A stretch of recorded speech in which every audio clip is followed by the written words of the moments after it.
ಬೆಂಗಳೂರಲ್ಲಿ ನವ ವಿವಾಹಿತೆ ಆತ್ಮಹತ್ಯೆ ಕೇಸ್ಗೆ ಇದೀಗ ಟ್ವಿಸ್ಟ್ ಸಿಕ್ಕಿದೆ. ಮೊನ್ನೆ ಪತ್ನಿ ಗಾನವಿ ಸುಸೈಡ್, ಇಂದು ಪತಿ ಕೂಡ ಆತ್ಮಹತ್ಯೆಯನ್ನ ಮಾಡಿಕೊಂಡಿದ್ದಾರೆ. ಗಾನವಿ ಆತ್ಮಹತ್ಯೆ ಬಳಿಕ ನಾಗಪುರಕ್ಕೆ ತೆರಳಿದ್ದ ಸೂರಜ್, ಜಯಂತ್ ಮತ್ತು ಸಂಜಯ್ ಮಗಳ ಸಾವು ಖಂಡಿಸಿ ಪ್ರತಿಭಟನೆ ನಡೆಸಿದ್ದ ಪೋಷಕರು ಸೂರಜ್ ಮನೆ ಬಳಿ ಗಾನವಿ ಮೃತದೇಹವಿಟ್ಟು ಪ್ರತಿಭಟನೆಯನ್ನ ನಡೆಸಿದ್ರು.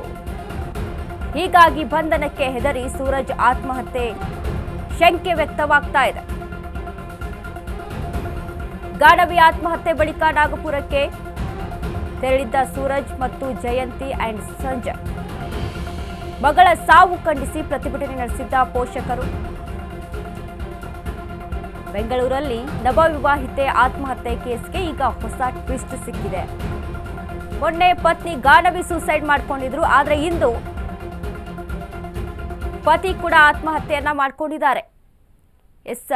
ನವವಿವಾಹಿತೆ ಗಾನವಿ ಸುಸೈಡ್ ನಂತರ ಪೋಷಕರು ಅವರ ಸೂರಜ್ ಮನೆ ಮುಂದೆ, ಅಂದ್ರೆ ಗಾನವಿ ಪತಿ ಸೂರಜ್ ಮನೆ ಮುಂದೆ ಪ್ರತಿಭಟನೆಯನ್ನ ಮಾಡ್ತಾ ಇದ್ರು. ಆದರೆ ಮನೆ ಪೂರ್ತಿಯಾಗಿ ಖಾಲಿ ಅಂದ್ರೆ ಮನೆಯಿಂದ ಪರಾರಿ ಆಗ್ಬಿಟ್ಟಿದ್ರು ಸೂರಜ್ ಕುಟುಂಬಸ್ಥರು ಮತ್ತು ಸೂರಜ್.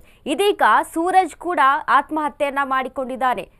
ಬಂಧನಕ್ಕೆ ಹೆದರಿ ಅಥವಾ ಏನಾಗುತ್ತೋ, ಈ ರೀತಿಯಾಗಿ ಸಿಚುವೇಶನ್ ನಡೆದಿದೆ, ಮುಂದೆ ನನಗೆ ಯಾವ ರೀತಿಯಾಗಿ ಒಂದು ಶಿಕ್ಷೆ ಆಗುತ್ತೋ ಅಥವಾ ಯಾವ ರೀತಿಯಾದಂಥ ತೊಂದರೆಗಳಾಗುತ್ತೋ ಅನ್ನುವಂಥ ಭಯಕ್ಕೆ ಸೂಸೈಡ್ ಮಾಡ್ಕೊಂಡಿದ್ದಾರೆ ಅನ್ನುವಂಥ ಶಂಕೆ ಕೂಡ ವ್ಯಕ್ತವಾಗ್ತಾ ಇದೆ. ಇನ್ನು ಅದ್ರ ಜೊತೆಗೆ ಸೂರಜ್ ತಾಯಿ ಕೂಡ ಆತ್ಮಹತ್ಯೆಗೆ ಯತ್ನವನ್ನ ಮಾಡಿದ್ರು ಅಂತ ತಿಳಿದು ಬರ್ತಾ ಇದೆ.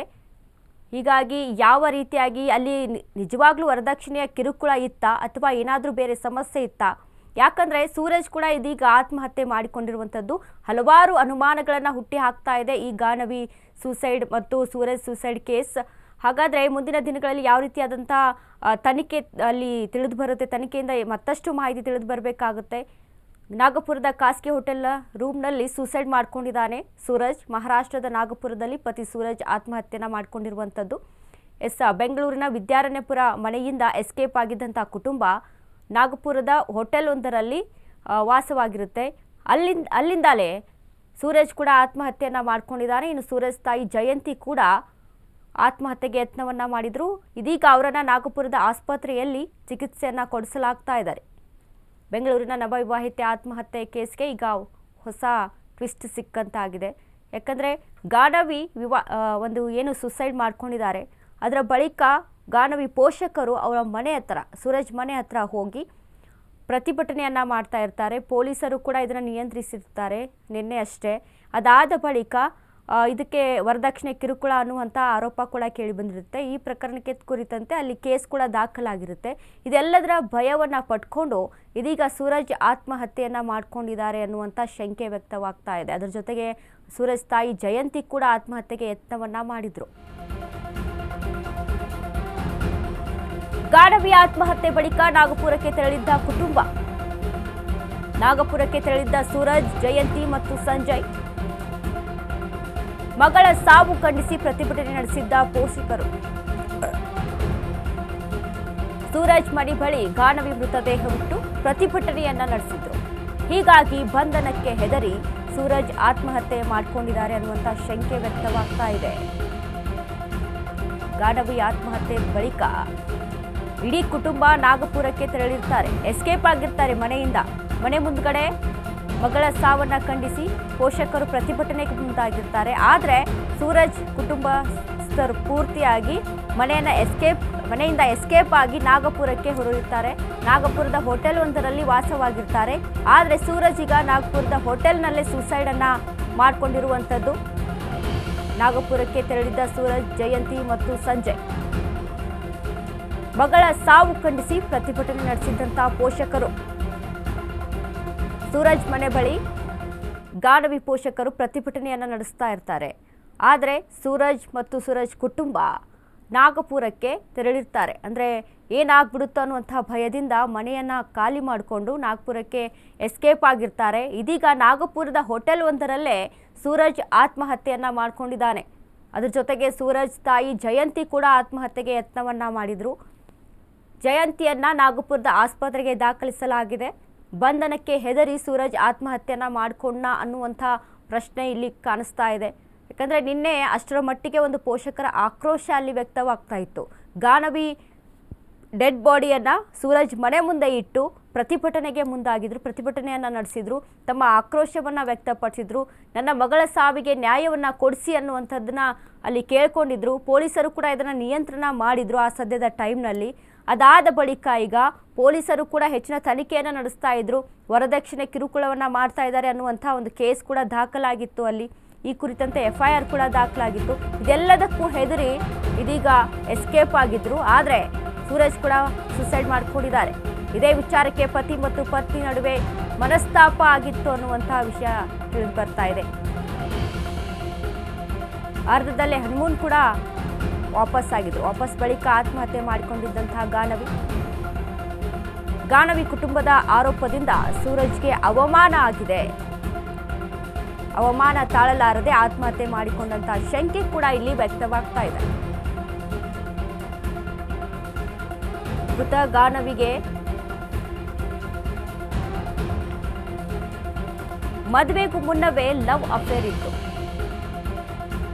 ಇದೇ ಕಾರಣಕ್ಕೆ, ಇದೇ ವಿಚಾರಕ್ಕೆ ಪತಿ ಮತ್ತು ಪತ್ನಿ ನಡುವೆ ಮನಸ್ತಾಪ ಕೂಡ ಅಲ್ಲಿ ಆಗಿತ್ತಂತೆ. ಇದೇ ಕಾರಣಕ್ಕೆ ಅರ್ಧದಲ್ಲೇ ಹನಿಮೂನ್ನಿಂದ ವಾಪಸ್ ಕೂಡ ಆಗಿದ್ರು. ಗಾನವಿ ಕುಟುಂಬದ ಆರೋಪದಿಂದ ಸೂರಜ್ಗೆ ಅವಮಾನ ಆಗಿತ್ತು. ಅವಮಾನ ತಾಳಲಾರದೆ ಆತ್ಮಹತ್ಯೆ ಮಾಡಿಕೊಂಡಂತಹ ಶಂಕೆ ಇಲ್ಲಿ ವ್ಯಕ್ತವಾಗ್ತಾ ಇದೆ. ನೋಡಿ ಏನೇನೆಲ್ಲ ವಿಷಯಗಳಿರುತ್ತೆ ಅಂತ. ಯಾಕಂದರೆ ಮೃತ ಗಾನವಿಗೆ ಮದುವೆಗೂ ಮುನ್ನ ಲವ್ ಅಫೇರ್ ಇತ್ತು ಅನ್ನುವಂಥ ವಿಷಯ ಇಲ್ಲಿ ತಿಳಿದು ಬರ್ತಾ ಇದೆ. ಈ ಕಾರಣಕ್ಕಾಗಿ ಹನಿಮೂನ್ನಿಂದ ವಾಪಸ್ ಕೂಡ ಆಗಿರ್ತಾರೆ.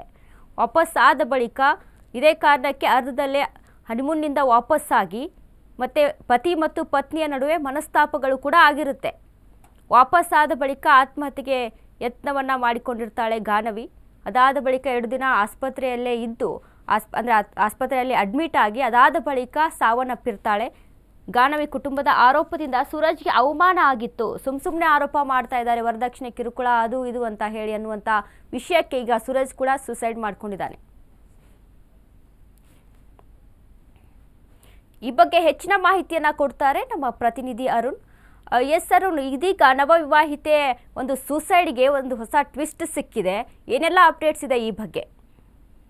ವನಿತಾ, ಏನಂದ್ರೆ ಗಾನವಿ ಸೂಸೈಡ್ ಪ್ರಕರಣಕ್ಕೆ ಸಂಬಂಧಪಟ್ಟಂತೆ ಏನು ನಿನ್ನೆ ಅವರ ಪೋಷಕರು ಒಂದು ಸೂರಜ್ ಮನೆ ಬಳಿ ತೆರಳಿ ಒಂದು ಪ್ರತಿಭಟನೆಯನ್ನ ಮಾಡಿದ್ರು. ಜೊತೆಗೆ ತೀವ್ರವಾಗಿ ಪ್ರತಿಭಟನೆಯನ್ನ ಒಂದು ಅವಮಾನ ತಾಳಲಾರದೆ ಇವತ್ತು ಸೂರಜ್ ಮತ್ತೆ ಅವರ ತಾಯಿ ಏನು ಆತ್ಮಹತ್ಯೆಯನ್ನ ಮಾಡ್ಕೊಂಡಿದ್ರು. ಅದರಲ್ಲಿ ಸೂರಜ್ ಮೃತಪಟ್ಟಿದ್ರೆ ಅವರ ತಾಯಿ ಏನು ಆತ್ಮಹತ್ಯೆಗೆ ಯತ್ನಿಸಿ ಒಂದು ಖಾಸಗಿ ಆಸ್ಪತ್ರೆಯಲ್ಲಿ ಚಿಕಿತ್ಸೆಯನ್ನ ಪಡಿತಾ ಇರುವಂತದ್ದು. ಅವರು ಏನು ಈ ರೀತಿ ಗಾನವಿ ಕುಟುಂಬಸ್ಥರು ಏನು ಪೊಲೀಸ್ ಠಾಣೆಗೆ ದೂರು ನೀಡಿದ ನಂತರ ಏನು ಸೂರಜ್ ಇರ್ಬೋದು, ಅವರ ತಾಯಿ ಮತ್ತೆ ಅವರನ್ನ ಇವೆಲ್ಲರೂ ಸಹ ಒಂದು ಮಹಾರಾಷ್ಟ್ರಕ್ಕೆ ಹೋಗಿದ್ರು. ಅಲ್ಲಿ ಒಂದು ಹೋಟೆಲ್ನಲ್ಲಿ ಬಾಡಿಗೆ ತೆಗೆದುಕೊಂಡಿದ್ರು. ನಿನ್ನೆ ಏನು ಪ್ರತಿಭಟನೆ ತೀವ್ರವಾಗಿತ್ತು. ಅದಕ್ಕೆ ಮತ್ತೆ ನಾವು ಬೆಂಗಳೂರಿಗೆ ವಾಪಸ್ ಬಂದ್ರೆ ಅವಮಾನ ಆಗುತ್ತೆ ಅಂತ ಹೇಳ್ಬಿಟ್ಟು ಅವರ ಕುಟುಂಬಸ್ಥರು ನಿರ್ಧಾರ ಮಾಡಿರೋದು ಅಂತ ಯೂಟ್ಯೂಬ್ ಮೇಲ್ನೋಟಿಗೆ ಗೊತ್ತಾಗುತ್ತೆ. ಅವರ ಸೂರಜ್ ಮೃತಪಟ್ಟಿದ್ರೆ ಅವರ ತಾಯಿ ಸಹ ಒಂದು ಆತ್ಮಹತ್ಯೆಗೆ ಯತ್ನಿಸಿರುವಂತದ್ದು. ಅವರನ್ನ ಖಾಸಗಿ ಆಸ್ಪತ್ರೆಗೆ ದಾಖಲಿಸಿದ್ದಾರೆ. ಮತ್ತೆ ಅವರ ಅಣ್ಣನೂ ಸಹ ಅವರ ಜೊತೆಯಲ್ಲಿ ಇರುವಂತದ್ದು ಸದ್ಯಕ್ಕೆ ಗೊತ್ತಾಗಿರುವಂತದ್ದು. ಅದಕ್ಕೆ ಏನು ಈ ಬಗ್ಗೆ ಸೂರಜ್ ಕುಟುಂಬಸ್ಥರು ಅಂದ್ರೆ ಅವರು ಯಾರು ಮಹಿಳೆಯಿದ್ರು ಬೇರೆ ಕುಟುಂಬಸ್ಥರು ಅವರೆಲ್ಲ ಈಗ ಒಂದು ಮಹಾರಾಷ್ಟ್ರಕ್ಕೆ ತೆರಳಕ್ಕೆ ಪ್ಲಾನ್ ಅನ್ನ ಮಾಡ್ತಾ ಇರುವಂತದ್ದು. ಅಲ್ಲಿ ಏನಾಗಿದೆ ಅನ್ನೋದ್ರ ಬಗ್ಗೆನೂ ಸಹ ಮಾಹಿತಿಯನ್ನ ಪಡೆದುಕೊಂಡಿರುವಂತದ್ದು. ಜೊತೆಗೆ ನಿನ್ನೆ ಗಾನವಿ ಪೋಷಕರು ಬಂದು ತೀವ್ರವಾಗಿ ಒಂದು ಪ್ರತಿಭಟನೆಯನ್ನ ಮಾಡಿದ್ರು. ಅವರಿಗೆ ಅವಮಾನ ಎಸಗುವ ರೀತಿಯಲ್ಲಿ ಪ್ರತಿಭಟನೆಯನ್ನ ಮಾಡಿದ್ರು. ಮತ್ತೆ ನಾವು ಬೆಂಗಳೂರಿಗೆ ಹೋದ್ರೆ ಅಂದ್ರೆ ಅಲ್ಲಿನ ಸ್ಥಳೀಯರು ಇರ್ಬೋದು, ಮತ್ತೆ ಕುಟುಂಬಸ್ಥರು ಇರ್ಬೋದು, ಮತ್ತೆ ಮಾಧ್ಯಮಗಳು ಇರ್ಬೋದು, ಮತ್ತೆ ಬೇರೆ ಬೇರೆ ಪೊಲೀಸರ ಎನ್ಕ್ವೈರಿಯನ್ನ ನಾವು ಎದುರಿಸಬೇಕಾಗುತ್ತೆ ಅಂತ ಹೇಳ್ಬಿಟ್ಟು ಒಂದು ಅವಮಾನ ತಾಳಲಾರದೆ ಈ ರೀತಿ ಮಾಡ್ಕೊಂಡಿದ್ದಾರೆ ಅನ್ನೋದು ಮೇಲ್ನೋಟಕ್ಕೆ ಗೊತ್ತಾಗಿದೆ. ಆದ್ರೆ ನಿಜಕ್ಕೂ ಏನು ಆಗಿದೆ ಅನ್ನೋದನ್ನ ಇನ್ನೂ ಸಹ ಪೊಲೀಸರು ತನಿಖೆಯನ್ನ ಮಾಡಬೇಕಾಗುತ್ತೆ. ಮತ್ತೆ ಗಾನವಿ ಪೋಷಕರ ವಿರುದ್ಧ ಏನಾದ್ರು ಸೂರಜ್ ಕುಟುಂಬಸ್ಥರು ಅಥವಾ ಅವರು ಅಣ್ಣ ಸೂರಜ್ ಯಾರಿದ್ದಾರೆ ಅವ್ರೇನಾದ್ರು ಅಂದ್ರೆ ಅವ್ರ ಅಣ್ಣ ಇರುವಂತ ಏನಾದ್ರು ದೂರನ್ನ ಕೊಡ್ತಾರಾ, ಮತ್ತೆ ಈ ಬಗ್ಗೆ ಏನಾದ್ರು ಬೇರೆ ರೀತಿ ಯಾವ ರೀತಿ ಕ್ರಮಗಳಾಗುತ್ತೆ ಅನ್ನೋದನ್ನ ಸದ್ಯಕ್ಕೆ ಕಾದ್ ನೋಡ್ಬೇಕಾಗುತ್ತೆ. ಓಕೆ, ಥ್ಯಾಂಕ್ ಯು ಅರುಣ್ ನಿಮ್ಮೆಲ್ಲ ಮಾಹಿತಿಗಾಗಿ.